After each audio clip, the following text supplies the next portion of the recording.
US President Donald Trump has said he will only join the Trans-Pacific Partnership if the deal is substantially better than the one offered to President Barack Obama.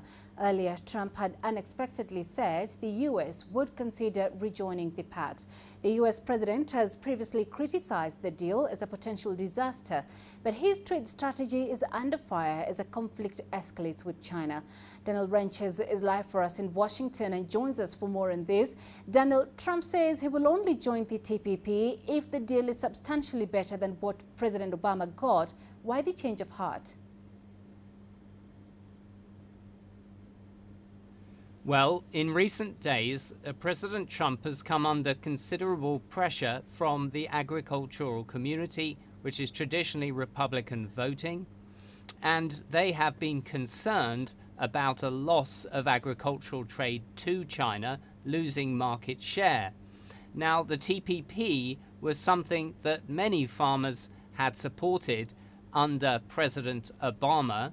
And the reason that they supported it was because they're very pro-trade, because US agriculture is very efficient, there is large amounts of land, and so they are always looking for new markets to expand in. So I think the reason that President Trump proposed this was because he wanted to convince them that he had their best interests at heart and was looking at ways to try to expand trade opportunities for them outside of the Chinese sphere.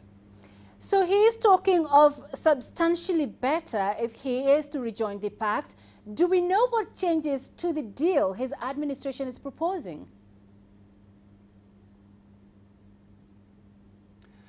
Well, as I said, you have to look at the context here. He wanted to sort of telegraph to these agricultural states because he was in front of a group of some of the most powerful political leaders of those agricultural states that he was interested in potentially reviving TPP. But then shortly after that, a White House official told the Politico online newspaper that they were starting from zero or less than zero. So it's a proposal in its very early stages.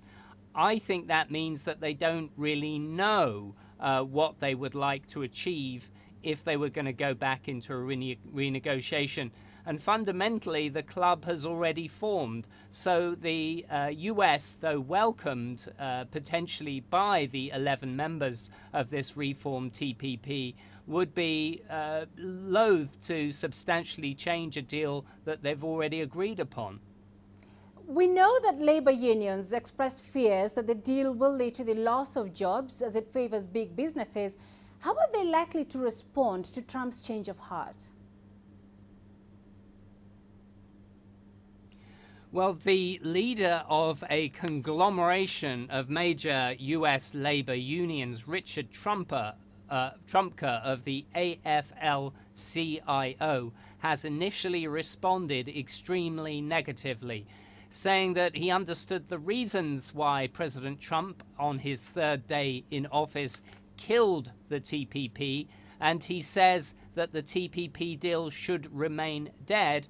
Otherwise, President Trump will be selling out the interests of workers across the United States. So a very strong political message from the unions there, traditionally aligned with the Democrats. But don't forget that President Trump, when he was elected, got a substantial part of his vote from those Rust Belt states, as they're called, that were, previously very strong in industrial policy and manufacturing, but have suffered over the last few years. So there are political questions over whether this is achievable within President Trump's political base.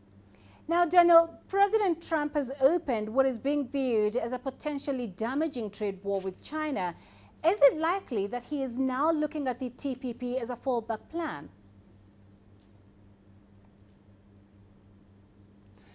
Well, it's unclear, to be frank, whether this whole sort of trade tariff war episode is part of a grand strategy on behalf of trying to exact a better deal with China, or whether it's sort of on the hoof, as they call it here, a sort of improvisation. It may be a mixture of the two.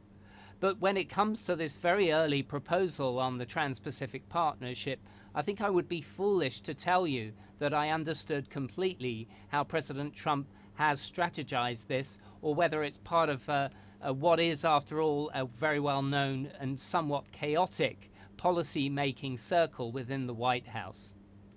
All right, Daniel, we appreciate these insights. Thank you for joining us. Daniel Branches live for us in Washington.